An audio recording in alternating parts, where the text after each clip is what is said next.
En el apogeo de la comunicación telegráfica, cada tía y citac del Morse era un latido que conectaba historias de amor, noticias de guerra, acuerdos comerciales. Todo viajaba a través de cables submarinos y postes que se extendían como venas por el planeta. Pero entre los millones de mensajes enviados, uno en particular se convertiría en una leyenda susurrada entre operadores y criptógrafos. Una historia que desafía toda explicación lógica. Nuestro relato comienza en una tranquila noche de otoño de 1898, en una pequeña y remota estación de telégrafos en la costa de Cornualles, Inglaterra. El operador de turno era un joven llamado Arthur, un hombre meticuloso y acostumbrado a la soledad de las guardias nocturnas. La noche transcurría sin incidentes.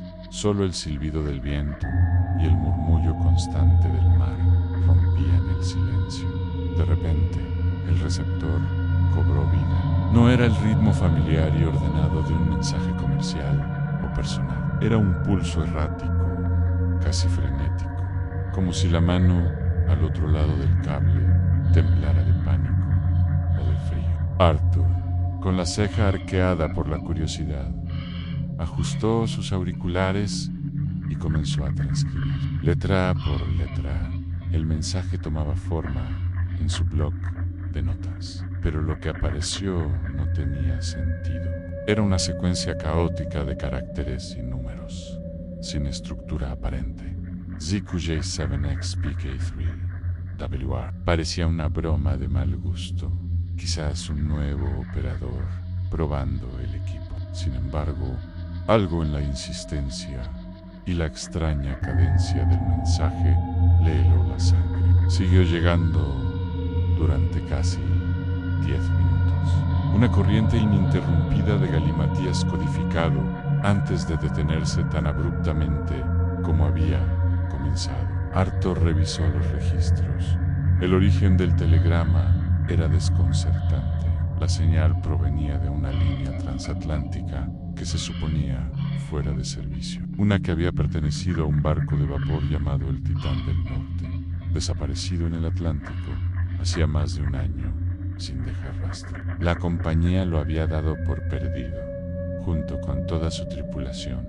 ¿Cómo era posible? Intrigado y con un nudo en el estómago, Arthur decidió no ignorarlo. Al día siguiente, en lugar de descartar el mensaje como una interferencia atmosférica, lo llevó a su superior, un veterano llamado Thomas. Thomas, un hombre pragmático y escéptico, al principio se burló de la historia de Arthur, atribuyéndolo a la fatiga o a la imaginación, pero la insistencia del joven y la extrañeza del origen del cable lo convencieron de echarle un vistazo. Juntos, pasaron días intentando aplicar los cifrados estándar de la época, el cifrado César, la sustitución simple, el Vigen, nada funcionaba. El mensaje seguía siendo un muro indescifrable de letras y números sin sentido. La frustración crecía, pero también la obsesión.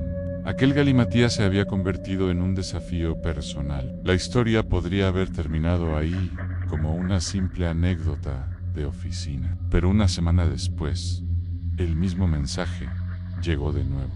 Misma hora, misma frecuencia errática, misma línea supuestamente muerta. Y luego, una semana después, otra vez, se convirtió en un ritual macabro. La noticia del telegramao fantasmao comenzó a extenderse en voz baja por la comunidad de telegrafistas. Algunos lo atribuían a espías que usaban un código nuevo y avanzado.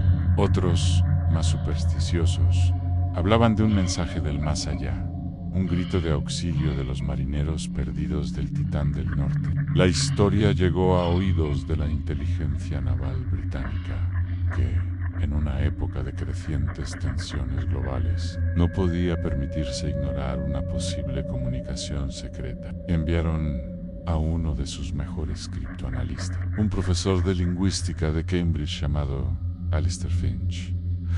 Finch era un hombre peculiar, más interesado en los patrones del lenguaje que en los secretos militares abordó el problema no como un código, sino como un idioma perdido. Pasó semanas encerrado con las transcripciones, cubriendo pizarras, consecuencias y posibles permutaciones. Finch notó algo que los demás habían pasado por alto. Los números en el mensaje no parecían aleatorios. Siguiendo una corazonada, los trató como coordenadas. El número 7, por ejemplo, podría ser la séptima letra de una palabra clave. Pero, ¿cuál era la palabra clave? Una noche, mientras revisaba los viejos periódicos que informaban sobre la desaparición del Titán del Norte, encontró una pequeña sección con la lista de la tripulación y los pasajeros notables. Entre ellos estaba un famoso poeta y dramaturgo, Julian Croft, conocido por su obra magna, un poema épico titulado El lamento de la Gorgona. Finch sintió un escalofrío. ¿Y si la clave no era una palabra, sino un texto entero? Consiguió una copia del poema de Croft y comenzó el arduo trabajo. Tomó el primer número del mensaje, 7, y buscó la séptima letra de la primera línea del poema. Luego el siguiente número, 3, y la tercera letra de la segunda línea. Era un proceso increíblemente tedioso, pero lentamente, casi mágicamente, las letras comenzaron a formar palabras coherentes. El primer grupo de palabras que descifró fue Agnello, an silencio, atrapados. La sangre de Finch se heló. No era un mensaje de espías, Ira, en diario. Un diario desesperado, transmitido desde la tumba de un barco perdido. Con renovado fervor, Finch y su pequeño equipo, que ahora incluía a un actor completamente absorto, trabajaron día y noche. El mensaje completo, una vez descifrado, pintaba una imagen terrorífica. No era solo un naufragio. El Titán del Norte no se había hundido por una tormenta o una colisión con un iceberg común. El mensaje hablaba de una montaña de hielo negro, no blanco, que surgió de las profundidades como un monolito de una tumba antigua. Describía cómo el hielo no solo dañó el casco, sino que pareció adherirse al barco, arrastrándolo hacia el fondo. Las últimas partes del mensaje eran aún más extrañas y aterradoras. Hablaban de que la tripulación no murió por el ahogamiento o el frío. Las palabras descifradas eran fragmentadas, como si el remitente estuviera perdiendo la cordura o la fuerza. No estamos solos. La estructura canta. Formas en la oscuridad. Nos llaman por nuestro nombre.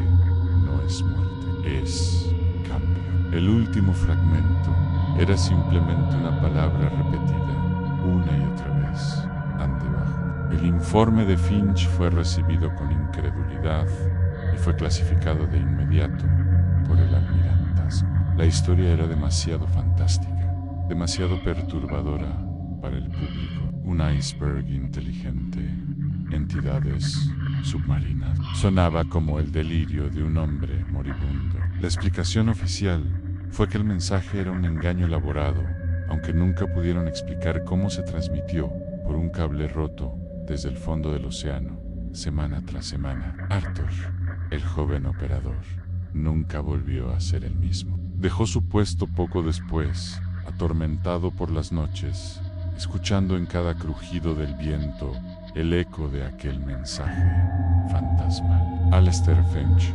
regresó a Cambridge, pero abandonó la criptografía y dedicó el resto de su vida al estudio de mitos y leyendas marinas antiguas, buscando respuestas en textos olvidados, y el telegrama nunca volvió a recibirse. La historia del telegrama del Titán del Norte se convirtió en una leyenda urbana, un cuento de fantasmas para criptógrafos y marineros. Pero para aquellos que conocieron la verdad, para Arthur y Alistair, fue mucho más. Fue una ventana a un misterio tan profundo y oscuro como el propio océano. Una prueba de que hay códigos que no están hechos para ser rotos y mensajes que quizás sería mejor no recibir nunca. Nos recuerda que Bajo la superficie de nuestra realidad ordenada existen profundidades desconocidas y secretos que esperan en silencio, en la oscuridad, debajo de todo lo que queremos conocer. Y a veces, muy de vez en cuando, esos secretos encuentran la manera de enviar un mensaje. ¿Qué crees que le pasó realmente al Titán del Norte? ¿Fue una alucinación masiva, un fenómeno natural inexplicable o algo completamente diferente? Déjame tus teorías en los comentarios. Si te gustan estas historias de misterios sin resolver, no olvides darle a me gusta, suscribirte y activar la campanita para no perderte nuestro próximo viaje a lo desconocido. Gracias por acompañarme.